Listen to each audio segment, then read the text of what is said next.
On a laissé des traces de notre histoire sur un autre monde. Mais comment on fait pour les protéger? Comment être sûr que les tout premiers pas de l'humanité sur la Lune ne finissent pas effacés par notre propre retour vers les étoiles? L'image qu'on a de la Lune, c'est souvent un peu celle du Far West, non? Un territoire immense, vierge, sans règles, où tout est permis. Mais est-ce que c'est vraiment le cas? Cette phrase, elle a été prononcée lors d'un débat public. Et franchement, elle fait un peu froid dans le dos. Ça voudrait dire que l'un des plus grands exploits humains est complètement sans défense. On pourrait littéralement le vendre en morceaux. La question se pose, c'est vrai. On a l'impression d'un vide juridique total. Sauf que la réalité, elle est beaucoup plus surprenante et, heureusement pour l'histoire, beaucoup plus structurée que ça. Et non.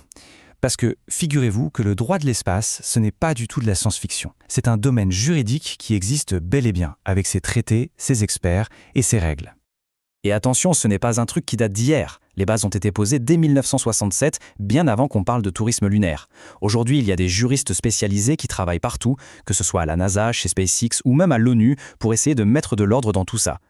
Bon, d'accord, il y a des lois. Mais alors, c'est quoi le vrai danger pour ces sites historiques? Et surtout, quelles solutions on peut trouver pour les protéger concrètement?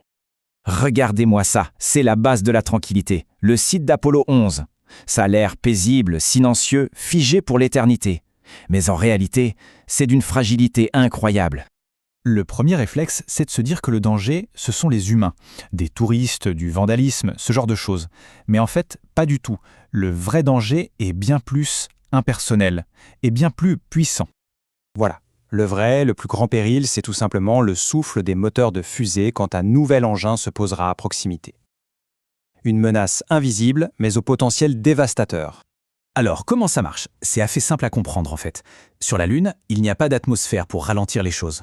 Du coup, quand une fusée se pose, son souffle surpuissant frappe directement la poussière lunaire et la projette partout.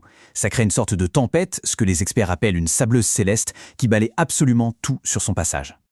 La vitesse de ces particules de poussière? Tenez-vous bien, 2000 mètres par seconde. Pour vous donner une idée, c'est plus rapide qu'une balle de fusil. Imaginez ce bombardement de projectiles microscopiques sur des équipements qui sont là depuis plus de 50 ans. Ils seraient érodés, pulvérisés en un instant.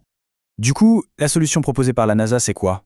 C'est de créer une zone de sécurité, une sorte de no-go zone de 2 km de rayon. C'est assez malin parce que cette distance, ça veut dire que tout nouvel atterrissage se ferait derrière l'horizon. Comme ça, le jet de débris passerait au-dessus du site historique sans le toucher. Ok, on a compris le côté historique, le côté patrimoine de l'humanité. Mais il y a une autre raison, peut-être encore plus importante de protéger tout ça. Et cette raison, elle est purement scientifique. En fait, tout ce qu'on a laissé là-haut, du rover jusqu'au moindre outil, c'est devenu une expérience scientifique à très long terme, sans même qu'on l'ait prévu. Les scientifiques appellent ça des plaques témoins. C'est une chance unique d'étudier comment nos matériaux vieillissent après des décennies dans l'environnement le plus hostile qui soit. Et quand on regarde dans les détails, c'est fascinant. Le nylon des drapeaux nous en apprend sur la dégradation à cause des UV. La fibre de verre des rovers sur l'intégrité des structures. Chaque pièce est une mine d'informations pour concevoir les équipements de demain. Ceux qui iront sur Mars et plus haut encore. Le rover, la station scientifique, ce sont de vrais laboratoires à ciel ouvert.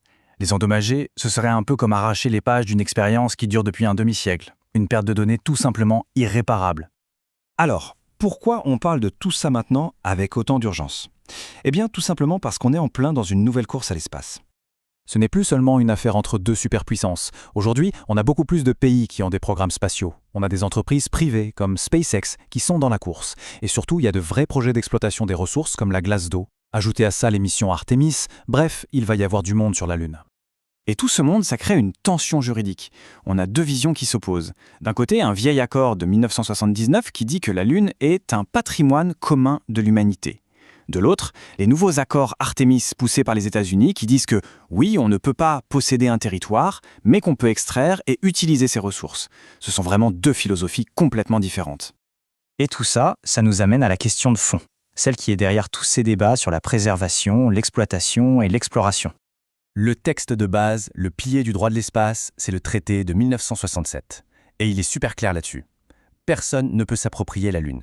Pas de revendication de souveraineté, pas de « ceci est à moi ». Point. C'est la règle numéro 1. Mais il y a une nuance, et elle est cruciale. Le traité dit aussi qu'un pays reste propriétaire de tout ce qu'il envoie dans l'espace. Donc pour faire simple, les États-Unis ne possèdent pas le terrain de la base de la tranquillité, mais ils possèdent toujours le module lunaire qui est posé dessus. Cette photo, elle est géniale pour ça.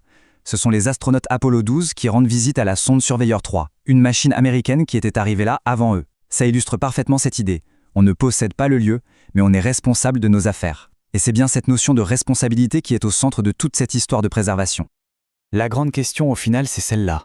Maintenant qu'on s'apprête à retourner en force sur la Lune, est-ce qu'on va choisir de protéger ses premiers pas, ce témoignage unique, ou est-ce qu'on va construire par-dessus, tout simplement? Les règles du jeu sont en train de s'écrire en ce moment même. Le vrai défi, c'est de savoir quel genre d'histoire on a envie de raconter pour la suite.